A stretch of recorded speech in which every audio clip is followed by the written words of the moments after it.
this doctor contacted us. He actually did not use us for his original transition. He was contacting us because he was interested in buying a second practice. The interesting thing about it was the reason he was looking to buy a second practice was because his first transition went so badly.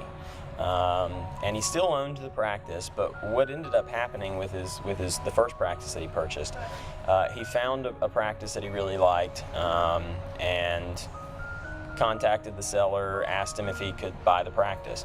And the seller was interested. He was kind of hoping somebody would come along anyway.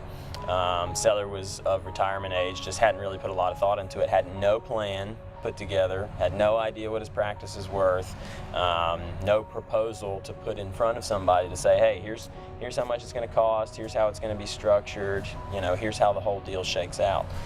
And didn't really have any interest in doing that. I mean, he had colleagues that had sold their practices, so he was just going to throw some metrics together and make up a purchase price. And that's what he did, and it ended up being a very high purchase price, one that probably was in no way justifiable. I think he ended up slapping like 90% of collections on the revenue and said, okay, this is the price. It was that scientific. So the buyer obviously had concerns, but he didn't go out and hire anybody either. It was kind of an odd situation. This guy's pretty sharp, but he did negotiate on his own the price of the practice down, and pretty substantially enough that the seller begrudgingly sold the practice for lack of other options, but he wasn't really happy about it. He kind of took personally the fact that the price that he ended up getting was less than what he'd wanted.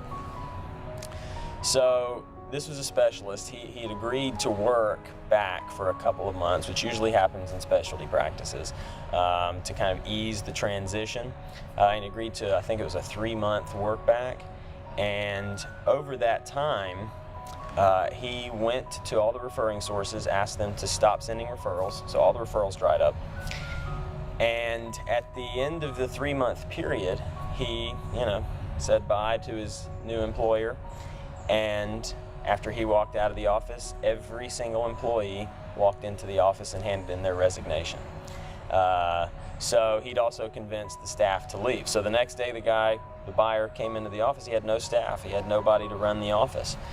So this seller ended up killing the deal, one, because he had unrealistic expectations and he had nobody to tell him what his practice was really worth and how these deals should work.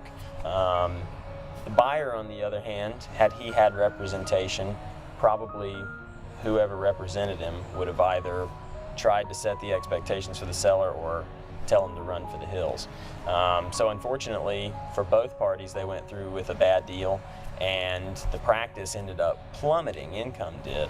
Buyer was in real trouble, so that's why now he was looking to acquire another practice to fold it into this one to keep it going. So it's just it's an example of why getting outside parties involved is usually a good idea. Most dentists don't buy and sell practices every day. If I needed a root canal, I wouldn't try to do it myself. I'm not really, used to doing that kind of thing. Same concept behind hiring a broker or somebody to help with the transition.